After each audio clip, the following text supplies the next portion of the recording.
Oke, halo guys, bertemu dengan Iksan. Perkenalan lengkapnya dulu, saya Hamroli Iksan dari Universitas Muhammadiyah Semarang, S1 Teknik Elektro kelas karyawan semester 6 dengan kode C2B219002.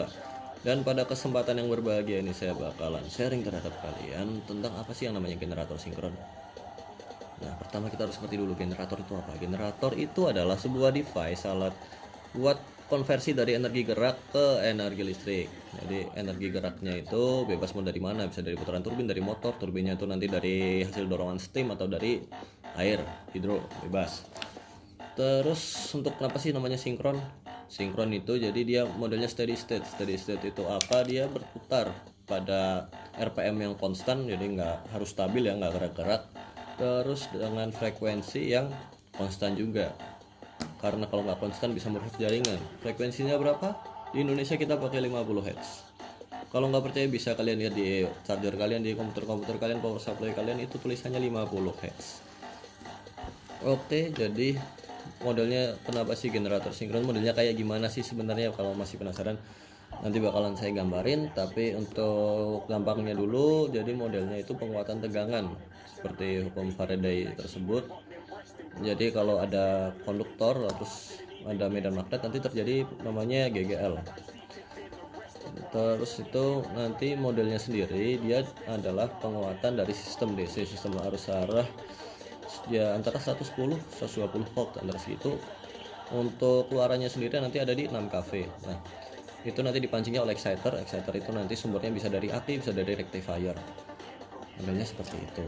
Nanti ada lagi modelnya seperti apa, nanti ada yang pakai sikat arang tuh ada, kalau tempat saya pakai sikat arang. Terus ada juga yang brushless. Brushless itu berarti nanti penyearahnya ya ada di poros pada rotor yang berputar tersebut.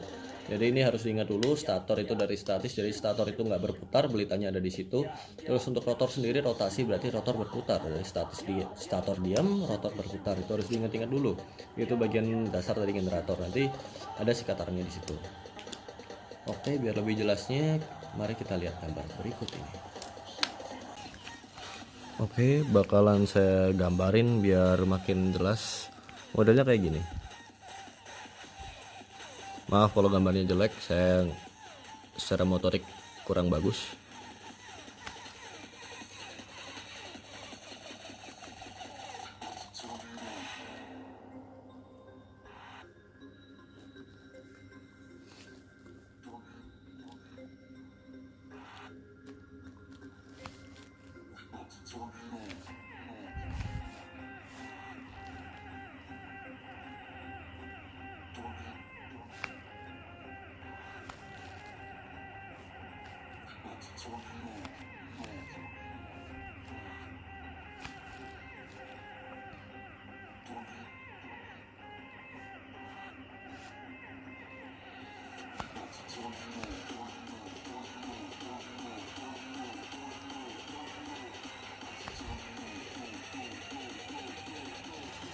Oke, jadi model gambarnya kayak gini nih. Model gambarnya kayak gini. Kalau ini kalau kita ngelihat ya secara rumus, untuk rumusnya sendiri tersebut, nah nanti ada nih namanya rumus dayanya yang dihasilin. Ini kan ada tiga pas nih. Ini modelnya gini nanti rumusnya.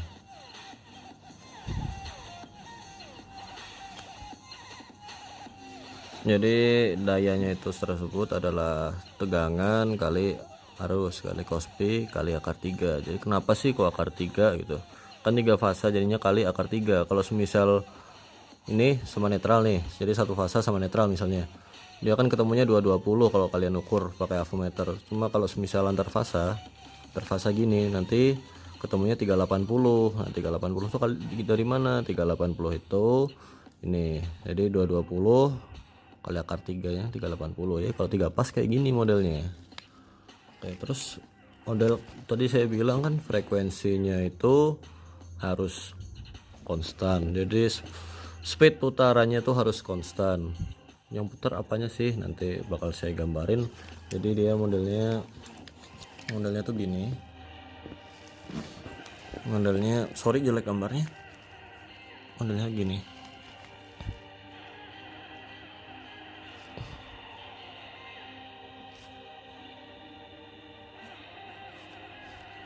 Jadi ini namanya kan diem nih, ini kan diem, ini namanya stator, diem.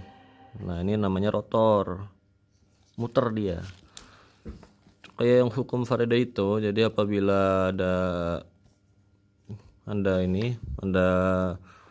magnetik di antara, ada magnet di antara konduktor yang berputar, itu akan menghasilkan GGL. Nah terus nanti ada di sini nih,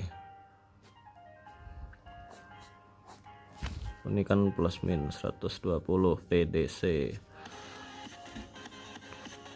Jadi modelnya dia tuh dikuatin dulu ini dari exciter, dia di flashing nih. Jadi namanya ada sistem eksitasi. Sistem eksitasi tersebut itu nanti disuplai, itu bisa sama aki, bisa dari rectifier, disuplai 120 volt. Nah nanti dikuatin, muterannya harus konstan, dikuatin, dipancing, nah terus muterkan. Jadi kan ini muter nih, jadi kalau di tempat saya kan harus di atas, jadi RPM di atas 95% itu baru ini nanti exciter eksitasi on, AVR on gitu. Dipancing dia sampai tegangan generator tersebut, nanti keluarannya yaitu adalah 6 kV. 6 kV itu sama tegangan jaringan yang udah di step down. Kalau tegangan jaringan kan 150 kV, step down ke 6 kV. Nah kita nyamain nih, ini harus sama nih, modelnya seperti itu. Jadi tegangan harus sama. Syarat-syaratnya apa sih? Syarat-syaratnya tegangan, terus frekuensi. Untuk frekuensi jadi otomatis RPM tuh harus konstan. Nah jadi gini rumusnya, RPM harus konstan untuk menghasilkan frekuensi yang konstan. Terus rumusnya seperti apa sih sebenarnya? Rumusnya gini, frekuensi, terus ini P ini yaitu jumlah kutubnya. Terus ini ada namanya N itu anggap aja RPM, N itu RPM ya, perumpamaan aja sih sebenarnya, bagi 120. Nah buat yang penasaran sebenarnya 120 ini dari mana? 120 itu adalah 2 kali 60. Ini kutub ada 2, 60 itu dari RPS ke RPM, second ke menit. Kalau ambil sampel hitung-hitungan, kalau di tempat saya sampelnya gini, kita mau ngasilin RPM yang sesuai.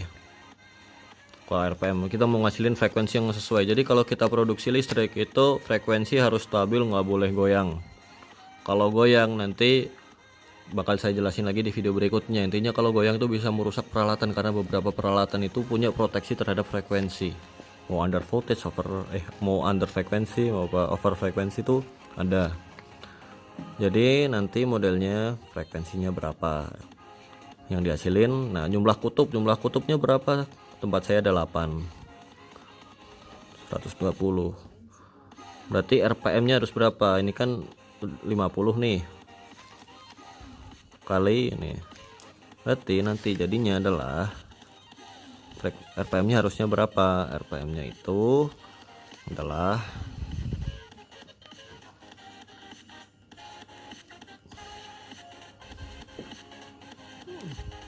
RPM nya itu berarti nanti 5 kali 50 Hz kali 120 dibagi 8. Ini berapa? 6000. Nggak kelihatan ya? 6000 bagi 8 sama dengan 750 RPM. Jadi turbin saya harus berputar sampai putaran 750 per menit baru dia bisa sinkron. Kadang 749 sampai 751. Bang, kalau semisal nih kelebihan, apa yang terjadi? Kalau nggak pas apa yang terjadi? Kalau nggak pas gini bro, jadi yang namanya pembangkit listrik tuh harus sinkron sama jaringan. Semisal dia nggak pas, putaran berlebih, frekuensi berlebih. Jadi semisal gini,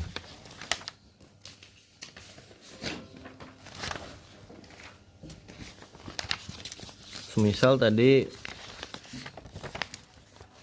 frekuensi lebih lah, semisal ya 50 plus hertz, RPM misal 780, circuit breaker udah close. Berarti circuit breaker ini CB nya udah close kan, jadi nyambung nih sama jaringan. Jadi mau nggak mau yang namanya turbin itu dia bakalan maksa sampai 750. Maksanya gimana? Sebenarnya gini, ada pengaturan sendiri, yaitu pengaturan dari gate fan. Jadi nanti gate fan nya menyesuaikan. Gate fan apa bakal saya jelasin di video yang lain. Jadi nanti resikonya adalah dia kayak dipaksa. Nanti yang rusak itu adalah shaftnya. Jadi shaftnya kayak dipaksa ngerem mendadak atau mutar secara mendadak. Jadi seperti itu.